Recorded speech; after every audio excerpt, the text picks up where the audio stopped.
آج کل دینداروں میں مثالیں جو میں دے رہا ہوں نا، یہ اصل میں صرف مثالیں نہیں ہیں، بلکہ سوسائٹی کو سمجھانے کی کوشش کر رہا ہوں کہ گھر میں تربیت کیسے ہو. میں نے ایسے بہت سے لوگ دیکھے ہیں علماء میں، صلحاء میں، بہت نیک بڑے دیندار، انہوں نے اپنے بچوں پہ اتنی سختی کی، ان کو کمپیوٹر لے کے نہیں دیا کہ ایسا نہ ہو بد نظری ہو جائے. آئی بات سمجھ میں؟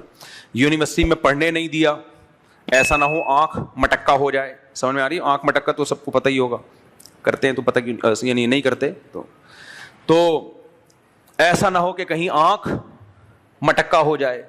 اتنی سختیاں کرنا شروع کر دیں اور وہ یہ سمجھے کہ ہمارے بچے بہت نیک بن گئے ہیں. بھائی نیک جو یہ بنے ہیں بن گئے ہیں، یہ نیکی پائیدار نہیں ہے، یہ پائیدار نیکی نہیں ہے. یہ ایسا ریورس مارے گا نا جب یہ باہر نکلے گا نا باہر کی دنیا میں، ایسا ریورس خطرہ ہے. 100 میں سے 99 کا خطرہ ہے، ہو سکتا ہے ایک کو اللہ بچا لے. 99% جو ایسا ریورس مارے گا کہ یہ ان کے ریکارڈ توڑ دے گا جو خراب چل رہے ہیں سوسائٹی میں. ابھی ایک پیر صاحب ہیں، ان کے رپورٹ میرے سامنے آئی، بڑے نیک ہیں، میں ان کو مانتا ہوں، اللہ ان کی نیکی میں اور برکت دے. اپنے مریدوں پہ اتنی سختی کی انہوں نے کہ موبائل رکھنا بھی حرام. سمجھ میں آ رہی ہے بات؟ کسی عالم کا ویڈیو بیان سننا بھی کیا ہے؟ حرام. وجہ کیا ہے کہ آپ عالم کا بیان سن رہے ہوتے تو اس دوران کوئی ایڈ میں خطرہ ہوتا ہے کوئی لڑکی نہ آ جائے، یعنی لڑکی دیکھنا کیا ہے؟ واقعی حرام ہے. میں کوئی جائز ہونے کا فتویٰ نہیں دے رہا، حرام.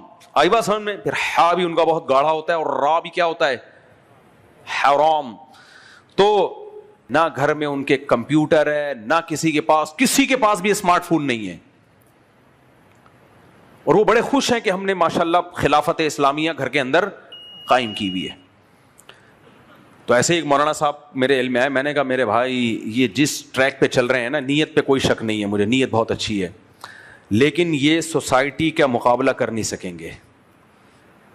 تو ان کی ایک آدھ نسل کے بعد جو بغاوت ہوگی نا، وہ پھر تھوڑی نہیں ہوگی. سمجھ میں آ رہی ہے بات؟ وہ تھوڑی نہیں ہوگی، وہ صرف اتنی نہیں ہوگی کہ اسمارٹ فون آ گیا، وہ اسلام سے باقی ہو جائے گا.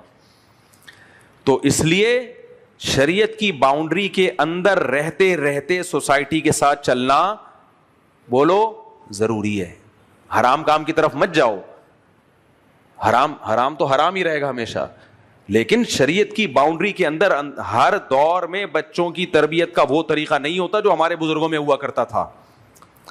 میں ایک بگڑے ہوئے مولوی کو جانتا ہوں، اتنا بگڑا ہے نا وہ مولوی کہ آپ کو میں اس کے حالات بتاؤں آپ بولو گے یار کوئی مولوی بھی ایسا ہو سکتا ہے. پتہ ہے کیوں؟ اس کے ابا نے حضرت شیخ الحدیث مولانا زکریا رحمۃ اللہ علیہ کی آپ بیتی پڑھ لی کہ مولانا زکریا رحمۃ اللہ علیہ کے ابا نے مولانا زکریا کی تربیت کیسے کی تھی. مولانا زکریا رحمۃ اللہ علیہ کا نام سنا ہوگا نا، شیخ الحدیث جو فضائل اعمال کے ہیں. آپ ذرا ان کی آپ بیتی پڑھیں، ان کے ابا نے کیسی سخت نگرانی کی ہے، ان کی بہت سخت نگرانی کی ہے، بہت زیادہ سخت. تو وہ شیخ الحدیث بنے، بڑے اللہ والے بنے. تو وہ اس دور کی کتاب اس دور کے ابا نے پڑھ لی، اور وہ جو شیخ الحدیث کے ابا نے جس طرح سے تربیت میں سختی کی، تو اس دور کے ابا اپنے بچے پہ اس طرح کی سختی بچپن سے شروع کر دی. حالانکہ وہ اس دور کی بات تھی. اس دور میں اور اس دور میں زمین آسمان کا فرق ہے یا نہیں ہے؟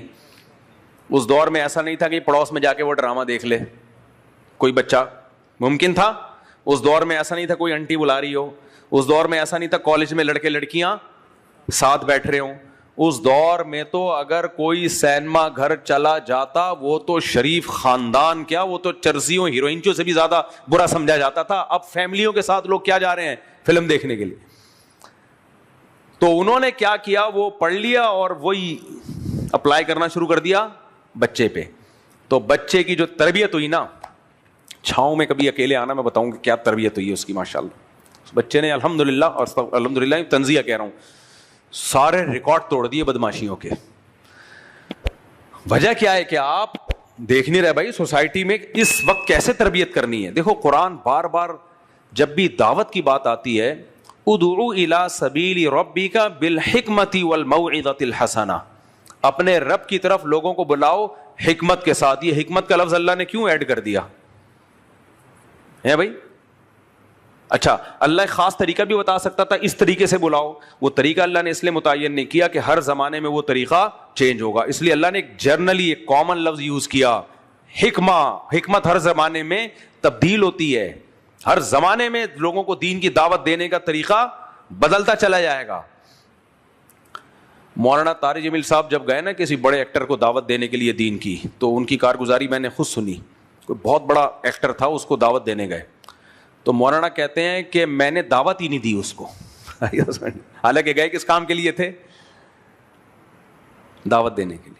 اور کمال کی بات ہے, کہتے ہیں میں نے اس کے سامنے بیٹھ کے اپنی پرانی فلموں کی جو بچپن میں کبھی دیکھی ہوں گی توبہ کر لی. انہوں نے وہ ان فلموں کی باتیں شروع کر دی, اس کے جو بہت پرانی فلمیں کبھی دیکھی ہوں گی انہوں نے, اللہ معاف فرمائے ان کو بھی. تو اس زمانے کی تو فلمیں اس زمانے کی فلموں میں اور اس زمانے کی فلموں میں بھی ایسے زمین آسمان کا فرق تھا. خیر فلمیں کسی بھی زمانے کی ہوں, تو کہتے ہیں میں نے وہ تذکرے شروع کر دیے اس کے سامنے. اب کوئی ظاہر پرست تو بولے گا یار یہ کیا, آپ گئے تھے دین کی دعوت دینے کے لیے اور کھانا کھا کے باتیں کر کے آ گئے. بھائی یہ بھی بعض دفعہ یہی دعوت ہوتی ہے. بعض دفعہ کیا ہوتا ہے از کالڈ دعوت. دعوت کا یہی طریقہ ہوتا ہے کہ دعوت نہیں دینی. میں نے 2-3 ہفتے پہلے بیان کیا تھا نا کہ ایک آدمی نے کہا آپ غیر مسلم آپ سے ملنے کے لیے آتے ہیں, آپ دعوت کیوں نہیں دیتے؟ میں نے کہا یہی دعوت ہے کہ بس ملنے آ جائیں, سلام دعا, چائے پئیں, کھانا کھائیں, السلام علیکم, وعلیکم السلام, بس ہو گئی دعوت. اسلام کا پیغام تم لوگ نہیں سمجھو گے بھائی, جملہ کمپلیٹ کیا کرو, اسلام کا پیغام چلا گیا. کیونکہ یہ جو دعوت ہے نا کہ آپ اسلام لے آؤ, یہ بہت, اگر ایک دفعہ بھی اس نے کہہ دیا نا نہیں, ایک دفعہ بھی اس نے کہہ دیا نہیں, تو اس کی گمراہی کا عذاب پھر کس پر آئے گا؟ آپ پر آئے گا. تو دعوت کا یہ بھی ایک طریقہ ہوتا ہے کہ کچھ بھی نہ کہے کسی کو. چندے کا طریقہ پتہ ہے, ایک طریقہ یہ ہوتا ہے بھائی چندہ دے دو, ایک طریقہ ہوتا ہے ماشاءاللہ یار اللہ نے آپ کو بڑا نوازا ہے, ہماری مسجد زیر تعمیر ہے, اور سنائیں کیا چل رہا ہے آج کل. ٹھیک ہے نا, اگلا سمجھ جاتا ہے کیا کر رہا ہے یہ چندہ مانگ رہا ہے. رشتے کا پیغام دیکھو نا, ایک طریقہ ہوتا ہے میں آپ سے شادی کرنا چاہتا ہوں, کبھی بھی نہیں ملے گی رشتہ.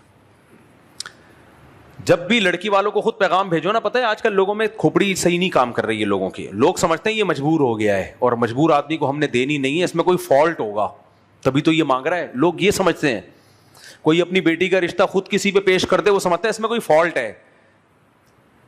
لوگ سمجھتے ہیں کہ کیا اس میں کوئی فالٹ ہے. تو یہ عجیب چل پڑا ہے, حالانکہ ضروری نہیں ہے کہ ایسا ہو, اس میں کوئی فالٹ ہو. تو اس لیے میں جب کسی کا رشتہ نہیں ہو رہا ہوتا نا, تو میں کہتا ہوں آپ نے رشتہ مانگنا ہی نہیں ہے. کتنے لڑکے میرے پاس آتے ہیں, حضرت اتنی جگہ ہم پیغام لے کر گئے ہیں, لڑکی والے لفٹ ہی نہیں کراتے, اور میں ان کے سامنے جا کے بولتا ہوں بھائی دیکھیں میری عمر ہو رہی ہے, آپ کائنڈلی شادی کر دیں اپنی بیٹی کی, میں صحیح رکھوں گا اس کو. میں ایسے جا کے ان سے ریکویسٹ کر رہا ہوتا ہوں, پھر بھی نہیں دیتے. میں کہتا ہوں اسی وجہ سے نہیں دیتے کہ بھیک مانگ رہے ہوتے ہو. بھکاریوں کو زکوٰۃ دی جاتی ہے, بیٹیاں نہیں دی جاتی ہیں. آئی بس سمجھ, کیونکہ وہ سمجھ رہا تھا بھکاری پتہ نہیں اس کو کوئی لفٹ نہیں کرا رہا تو کوئی فالٹ ہوگا نا اس میں. میں نے کہا آپ ہر آدمی کے لیے نہیں ہے, یہ اس طرح کے دھتکارے ہوئے لوگوں کے لیے پیکیج ہے جو رشتوں کی بھیک مانگ مانگ کے اپنا امیج ڈاؤن کر چکے ہیں. تو حکمت کے ساتھ آپ رشتہ مانگنا ہے, کس کے ساتھ؟ حکمت کے ساتھ. اس کا طریقہ یہ ہے کہ آپ اتنے اچھے بن جاؤ اور پھر دور بھاگنا شروع کرو. کوئی رشتہ آپ کے جیب میں پیسے ہوں گے نا, پرسنالٹی ہوگی, اور ایک دیکھنے میں لگے گا کہ آپ کے پاس رشتوں کی کمی نہیں ہے. جب کسی کے لوگوں کے ذہن میں یہ میسج چلا گیا, رشتے ہی رشتے, رشتوں کی فرشتوں کی طرح لائن لگی ہوئی ہوگی. کیونکہ لوگ خود بھی تو تلاش کر رہے ہیں بھائی اپنی بیٹیوں کے لیے, ان کو بھی تو نمٹانا ہے اپنی بچیوں کو. تو جب وہ دیکھیں گے آپ کے اندر قابلیت ہے اور آپ صحیح ہو, تو وہ تو آپ کو جانے نہیں دیں گے کہیں. پھر جب وہ رشتہ دیں کہ بھائی ہم اپنی بیٹی کی آپ سے شادی کرنا چاہتے ہیں, ایک دم لیٹ نہیں جاؤ, ہاں میں تو انتظار میں تھا, وہ پھر سمجھ جائے گا یار کوئی گڑبڑ ہے. تو اس وقت موقع پہ آپ نے استغنا دکھانا ہے, اچھا اندر سے تو مرا جا رہا ہے نا, ہاں بس ہو جائے. تو آپ نے کرنا ہے کہ اچھا رشتے اتنے آئے ہوئے ہیں میرے لیے, اب سلیکشن تھوڑی مشکل ہو گئی ہے, تو دیکھتے ہیں ابھی ذرا استخارہ بھی کرتا ہوں, اور میں مشورہ بھی, میرا نہیں بولتے نا, مفتی طارق مسعود سے مشورہ کر رہا ہوں. وہ کبھی بھی نہیں دیں گے, وہ تو کہیں گے اتنے آئے ہوئے, یہاں بھی کر لے, وہاں بھی کر لے, یہاں بھی کر لے, وہاں بھی کر لے. میرا تو بتاؤ ہی نہیں کہ میرے بیانات سنتے ہو. بولو کہ یار وہ اگر پوچھیں بھی نا مفتی طارق مسعود کے بیان سنتے ہو, کہتے ہیں یار وہ ان کے شارٹ وارٹ کبھی کوئی لطیفے وطیفے آ جاتے ہیں, باقی میں ان کی سے بالکل بھی متاثر نہیں ہوں. حالانکہ میرا بیان سن کے شادی کی خواہش پیدا ہوئی ہوگی اس میں. تو حکمت کے ساتھ, تو میرے بھائی بغیر حکمت کے رشتہ نہیں ملتا, کسٹمر بھاگ جاتا ہے. تو بغیر حکمت کے دین کی دعوت دینا کیسے جائز ہو گیا؟ یہ کیسے جائز ہو گیا کہ حکمت کے بغیر بس اب دین کی بات کو پھینک کے چلے جاؤ؟ تو اس لیے گھر میں تربیت کا بھی بہت. ایک صاحب میرے پاس آئے, کہنے لگے میں نے اپنی بیگم کو اسمارٹ فون نہیں دیا اور میری گھر میں بڑی لڑائیاں ہو رہی ہیں. میں نے کہا کہاں رہتے ہو؟ اس نے کہا پتہ نہیں گلشن اقبال میں رہتا ہوں. اگر کسی گاؤں دیہات میں ہوتا تو میں کہتا بہت اچھی بات ہے, اسمارٹ فون نہیں ہونا چاہیے. میں نے اپنی بیگم کو اسمارٹ فون لینے کی نہیں دیا اور اس کی بڑی خرابیاں ہیں, اور وہ پھر ٹک ٹاک دیکھے گی اور وہ فیشن کی چیزیں دیکھے گی. میں نے کہا میرے بھائی تو گلشن اقبال میں رہتا ہے, تو ڈیفینس میں رہتا ہے, اور تو یہ سمجھتا ہے کہ تیری بیگم کے پاس اسمارٹ فون نہیں ہوگا تو وہ تیری اطاعت کر لے گی, تیری بیٹی بھی تیرے داماد کی اطاعت نہیں کرے گی. اس بارے میں بغاوت کے علاوہ کچھ بھی حاصل نہیں ہوگا. مریخ پہ جا کے رہنا شروع کر دے, کیونکہ سب خواتین کے پاس اسمارٹ فون ہے. وہ ادھر بھی دیکھے گی اپنی بہن کے پاس, اس کے بہنوں ہی نے لے کے دیا ہوا ہے اس کو اسمارٹ فون. وہ اپنی چاچی کے پاس دیکھے گی, چاچو نے لے کے دیا ہوا ہے. اور وہ دیکھے گی اماں بھی چھپ چھپ کے, ابا نے پابندی لگائی تھی لیکن اماں نے الگ سے ایک پرس میں وہ اسمارٹ فون لگا کے رکھا ہوا ہے. اور وہ ہر جگہ جہاں بھی دنیا میں جائے گی اس کو سب خواتین کے ہاتھ میں اسمارٹ فون نظر آئے گا. تو اب یہ تربیت کا طریقہ کہ اسمارٹ فون ہی چھین لو آپ, یہ طریقہ چلنے والا نہیں ہے. رہا یہ مسئلہ کہ اس پہ تو غلط چیزیں بھی دیکھے گی تو غلط چیزوں کے خلاف بولتے رہو گھر میں, چلتے پھرتے بیٹا یہ بچوں کو سمجھاتے رہو بیٹا دیکھو بری چیز نہیں دیکھتے, اور تبلیغ میں لے جاؤ ان کو, فضائل اعمال کی تعلیم میں بٹھا دو. یہ طریقہ تو سوٹیبل ہوگا. اگر آپ نے خلافت قائم کر دی نا گھر کے اندر, یہ چلنے والا نہیں ہے. آپ کہہ سکتے ہو کہ بھائی کیوں ہم برائی اپنے ہاتھ سے ان کو لے کے دیں. دیکھو برائی سے روکنا ضروری ہے. روکنے کا طریقہ کیا ہوگا؟ ایسا طریقہ جس سے برائی رکے گی نہیں بلکہ بغاوت ہو کے اور زیادہ پھیلے گی.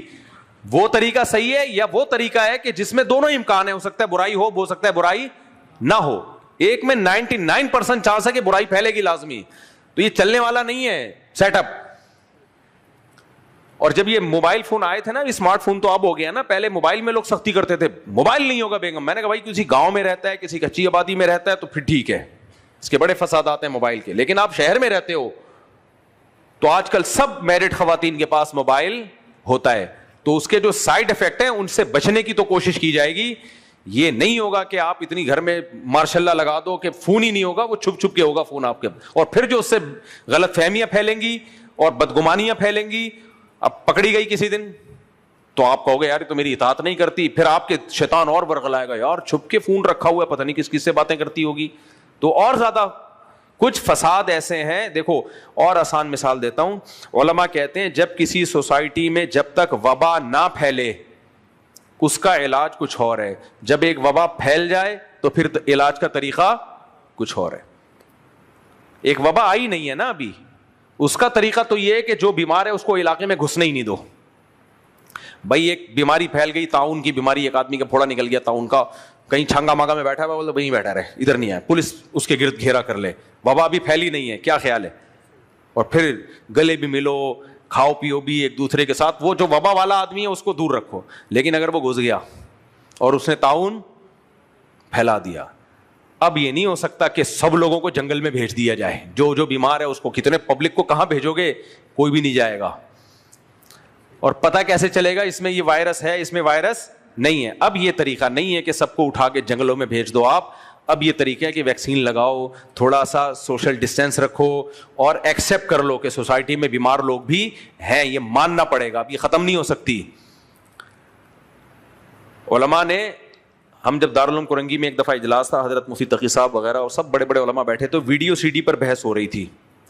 ویڈیو سی ڈی پر نا کہ یہ شرعاً جائز ہے یا نہیں, 2 مہینے بڑی بحثیں چلی تھی. تو وہاں یہ بات بہت اچھی سامنے علماء نے, بڑے حضرات نے رکھی.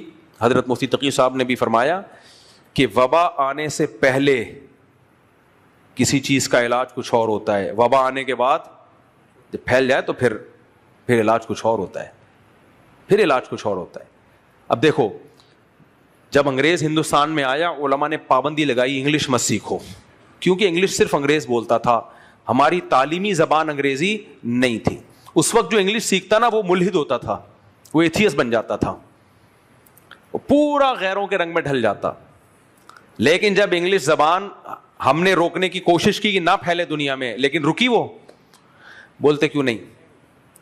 علماء نہیں چاہتے تھے انگلش پروموٹ ہو, علماء چاہتے تھے اردو یا عربی زبان دنیا میں پھیلے. جب خلافت عثمانیہ تھی تو مسلمان تو انگریزی نہیں جانتے تھے نہ بولتے تھے, پوری دنیا میں عربی پھیلا دی تھی انہوں نے. ہمارا سارا لٹریچر, ہماری ساری ایجوکیشن کس میں ہوتی تھی؟ انگلش میں, عربی میں. تو اس وقت جب مسلمانوں کی خلافت تھی, ہم بلا وجہ انگلش سیکھنا شروع کر دیتے تو ہمارا سارا کلچر برباد ہو جاتا. لیکن مسلمانوں نے کوشش کی انگلش کے سامنے بند باندھنے کی, نہیں باندھ سکے, بالآخر وہ زبان پھیل گئی. اب علاج پتہ ہے کیا ہے؟ اب یہ نہیں ہے کہ بلا وجہ مخالفت کر کے آپ سوسائٹی سے تنہا ہو جائے. اب آپ کے پاس سوسائٹی میں ان ہونے کے لیے ضروری ہے کہ آپ کو انگلش آتی ہو. اب جس کو انگلش نہیں آتی وہ بلا وجہ احساس کمتری میں رہتا ہے. آج بنگلہ دیش سے جو مولانا آئے نا, وہ یہی بتا رہے تھے کہ بنگلہ دیش میں مدارس میں طلبہ کو بالکل بھی, وہ ہمارے جامعۃ الرشید کا وزٹ کیا تو کہہ رہے ہیں یار آپ کے یہاں تو الگ ماحول ہے, ہمارے یہاں تو بنگلہ دیش میں طلبہ کو بالکل انگلش نہیں آتی, علماء اتنے خلاف انگلش کے. کہتے ہیں اس کا نقصان یہ نکل رہا ہے, یہ ہو رہا ہے کہ وہ طلبہ سوسائٹی سے بالکل کٹ گئے ہیں, احساس کمتری میں, کہیں بھی جاتے ہیں بات نہیں کر سکتے, کیونکہ بنگلہ دیشی زبان بین الاقوامی زبان تو نہیں ہے نا, اردو بھی نہیں آتی ان کو, تو کہیں بھی سروائیو نہیں کر پاتے, وہ اپنے کنٹری کے اندر ہی بند ہو کے رہ گئے ہیں. تو دیکھو جب تک انگلش پھیلی نہیں تھی حل یہ تھا کہ روکو, جب پھیل گئی ہے, آپ کے نہ چاہتے ہوئے بھی ایک زبان پھیل گئی ہے, اب یہ ہے کہ آپ بھی 2 گھونٹ آپ بھی پی لو. سمجھ آ رہی ہے بات؟ اب آپ کو سوسائٹی میں چلنے کے لیے, سروائیو کرنے کے لیے سیکھنی پڑے گی, ورنہ پیچھے رہ جاؤ گے آپ. نہ ایجوکیشن میں آگے, مذہب میں بھی نہیں آگے جا سکتے. اب تو مذہبی ترقی بھی اگر چاہتے ہو, ڈاکٹر ذاکر نائک اگر اردو یا پشتو میں بیان کرتے تو غیر مسلم اتنی بڑی تعداد میں مسلمان نہ ہوتے. انہوں نے اس زبان کو سلیکٹ کیا جو انٹرنیشنل لینگویج ہے. رشین بھی انگلش سیکھ رہے ہیں, جرمن نے کتنی مخالفت کی انگلش کی, جیپنیز تو انگلش کو کفر سمجھتے تھے اب تک. ہم تو بہت جلدی انگلش کی طرف آ گئے, لوگ ہمیں دقیانوس کہتے ہیں نا کہ یہ مولانا لوگ اتنی دیر سے انگلش کی طرف آئے ہیں, اور ابھی بھی بہت سارے آئے نہیں ہیں. جیپنیز تو اب تک نہیں آئے, میں جاپان ہو کے گیا ہوں, ابھی بھی انگلش سے نفرت کرتے ہیں, لیکن ان کی نئی نسل باقی ہو گئی ہے. پتہ ہے آپ کو, میں یہی چیزیں سروے کرتا ہوں کہ جس کنٹری میں جاتا ہوں نا کہ واٹس گوئنگ آن, یا ہو کیا رہا ہے, چل کیا رہا ہے. تو میں نے وہاں تھوڑا سا لوگوں سے حالات پوچھے, جیپنیز انگلش کو پسند نہیں کرتے. ان کے جو بڑے بزرگ ہیں جاپانیوں کے, جو رحمۃ اللہ علیہ ٹائپ کے لوگ ہیں نا, جو ان کی دامت برکاتوں میں, وہ انگلش کو بالکل پسند نہیں کرتے. چائنیز میں, چائنا والے انگلش کو بالکل پسند نہیں کرتے, جیسے آج سے 50 سال پہلے ہم بھی پسند نہیں کرتے تھے, ہمارا جو مذہبی طبقہ ہے, بلکہ اب تک بہت سارا مذہبی طبقہ بھی نہیں کر رہا. لیکن پتہ کیا ہو رہا ہے, جیپنیز کی جو نئی نسل ہے, وہاں اسکول کے بچوں نے مجھے بتایا, جو اسکول میں پڑھتے ہیں وہ تو بچوں کو زیادہ جانتے ہیں, کہتے ہیں نئی نسل اپنے بڑوں سے باغی ہو رہی ہے, وہ انگلش سیکھ رہی ہے. چائنا میں جو نئی نسل کے بچے ہیں وہ کیا کر رہے ہیں, وہ سیکھ رہے ہیں انگلش. رشیا میں جو نئی نسل مارکیٹ میں آ رہی ہے, حالانکہ وہاں کی گورنمنٹ نہیں پروموٹ کر رہے انگلش کو, نئی نسل کیا ہو رہی ہے, باغی. فرینچ میں جو نئی نسل ہے وہ کیا ہو رہی ہے, باغی. یہ رپورٹ ہے, یہ ہوائی باتیں نہیں ہیں. کیوں باغی ہو رہی ہے؟ اس لیے باغی ہو رہی ہے کہ گورے نے انگلش کو دنیا میں اتنا پھیلا دیا کہ جیپنیز کو معلوم ہے کہ ادھر جاپان سے باہر نکلے گونگے ہو گئے بالکل. پوری دنیا میں کوئی جیپنیز زبان نہیں جانتا. تو نئی نسل بولے گی یار ہم تو جاپان سے باہر گونگے بہ رہے ہیں, چھوڑو ابا نے کیا بولا کہ اپنی زبان, اپنا کلچر, اپنا چنگ پونگ میں جو مزہ ہے وہ ٹھش پش میں نہیں ہے. تو وہ کہتا ہے یار وہ ابا, اب once upon a time China سے آپ باہر نکلو, ختم.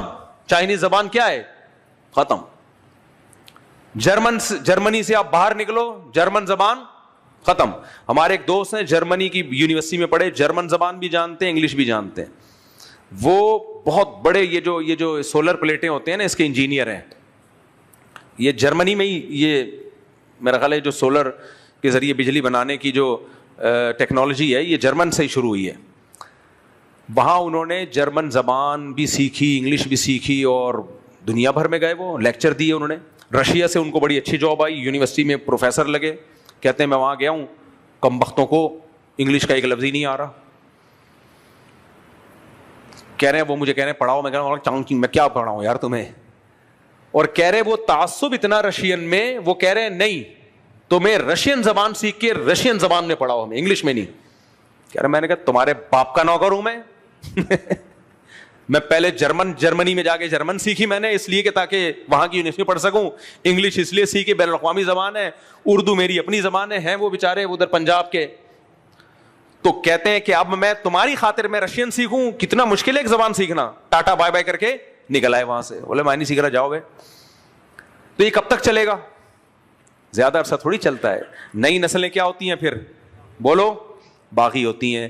تو اس سے ایک جنرلی ایک اصول ہمیں پتہ چل گیا میرے بھائی, جو وبا آنے سے پہلے علاج کچھ اور ہوتا ہے, جب آ جائے سوسائٹی میں ایک چیز پھیل جائے تو اس کا اصلاح کا طریقہ, تو جیسے انگلش دنیا میں پھیل گئی ہمارے روکنے کے باوجود, اسی طرح میرے بھائی کمپیوٹر اور اسمارٹ فون بھی دنیا میں پھیل چکا ہے, چاہے ہم مجھے پسند آئے یا نہ آئے, یہ پھیل چکا ہے. اب اس کا علاج یہ نہیں کہ اس کا بائیکاٹ کرو, یوٹیوب پہ پابندی لگاؤ, فیس بک پہ پابندی لگاؤ, اور اپنی بیگم سے اسمارٹ فون چھین کے پھاڑ کر کے توڑ دو اور فضائل اعمال پکڑا دو. وہ فضائل اعمال کی بھی نہیں رہے گی, فون کی بھی نہیں رہے گی.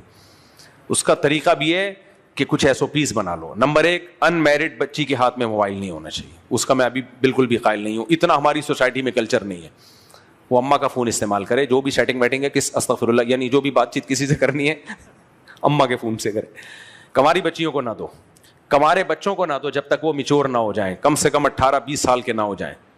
ان کو بولے بھائی ہمارا فون استعمال کرو.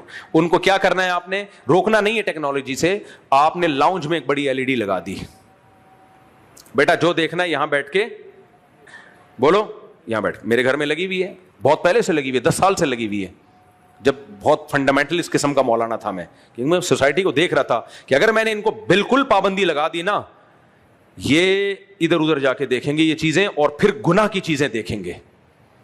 کیونکہ جب کچھ بھی نہ دیکھا ہو پاگل ہو جاتا ہے آدمی, سمجھ میں آ رہی ہے بات؟ تو کیا ہو جاتے ہیں, وہ سمجھتے ہیں بھائی کیا ہو گیا بھائی, وہ تو پاگل ہو جائے گا, وہ تو پھر گناہ میں جائے گا. تو یوز ٹو کرو تھوڑا تھوڑا ان کو, ان چیزوں سے. بھائی جائز چیزیں دیکھنی ہے, بیچ میں کوئی ایڈ آ گیا اسکپ کر دو اس کو, بیٹا یہ بری چیز ہے. ابھی بھی میں جاتا ہوں گھر میں LED لگی ہوئی ہوتی ہے, بچے کچھ دیکھ رہے ہوتے ہیں, میں ان کو آرام سے سمجھا, بیٹا دیکھو غلط چیز بولو نہیں دیکھنا, نظر کی حفاظت کرو, بری چیزوں کو مت دیکھو. اس سے زیادہ نہیں ہو سکتا. میں سمجھا پا رہا ہوں؟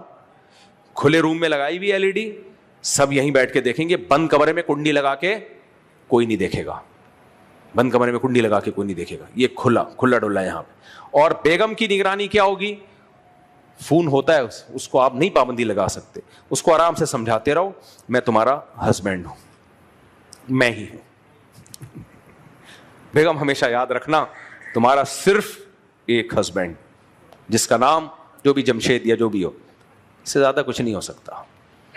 اگر آپ نے موبائل میں گھس گھس کے دیکھنا شروع کر دیا جہاں کچھ بھی نہیں, بدگمانیاں غلط فہمیوں کے علاوہ کچھ بھی حاصل نہیں ہوگا.